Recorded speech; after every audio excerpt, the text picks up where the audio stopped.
राम राम सा स्वास्तिक palmistry channel का माई थारो बहुत घणो स्वागत है। आज को जो आपनो टॉपिक है हथेली पर राजयोग।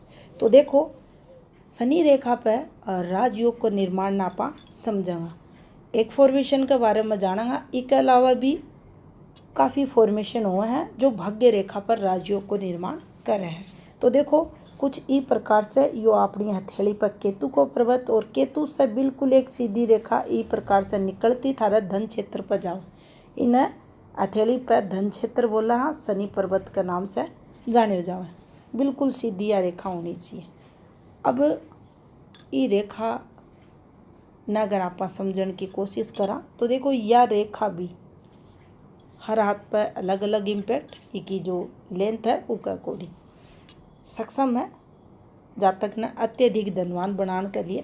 लेकिन आप राजयोग की चर्चा कर रहे हैं और वो राजयोग के अंतर्गत अगर शनि वाले भी है तो उसका दोष को निवारण भी या भाग्य रेखा कर देगी।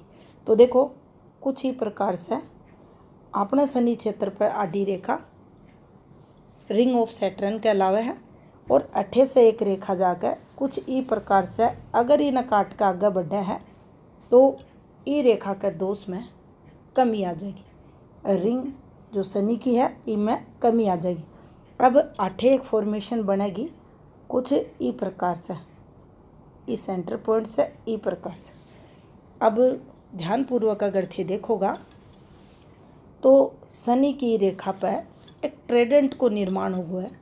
दूसरों अगर देखोगा तो शनि की जो रिंग थी कि जो शाखा ई पर बी शेप बन गई है।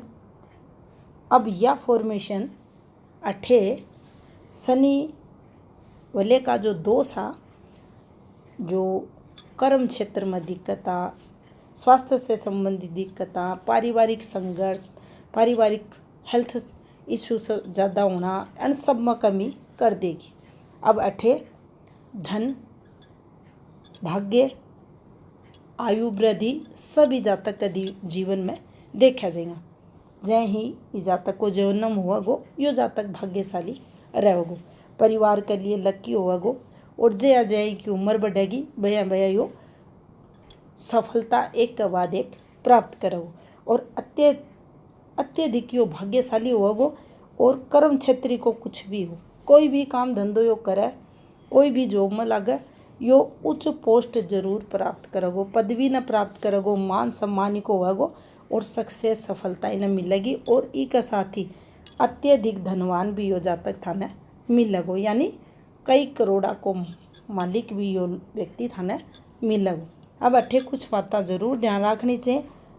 यह जो धन रेखा है या कितनी स्पष्ट रेखा है, इस पर कोई दोष तो नहीं आ रहा है, कोई ये जो शाखा था न बन रही दिख रही है और यह जो भाग्य रेखा दिख रही है ये सब एक ही कलर की है। अब अठे शनि स्थिति भी जरूर चेक करनी चाहिए। शनि हथेली पर बिल्कुल फ्लैट होना चाहिए। केतु अठे इन दोनों ग्रह के मध्य जो थान दिख रहा है यो भारी वह जरूर होना चाहिए। दबेड़ो कोई सो भी ग्रह नहीं होना चाहिए, ना ही यो शिफ्टेड होना चाहिए। उस स्थिति में का फल में थोड़ी बहुत कमी जरूर देखी जाएगी। तो यो तो अपनी हथेली पर भाग्य रेखा पर राजयोग को निर्माण। धन्यवाद।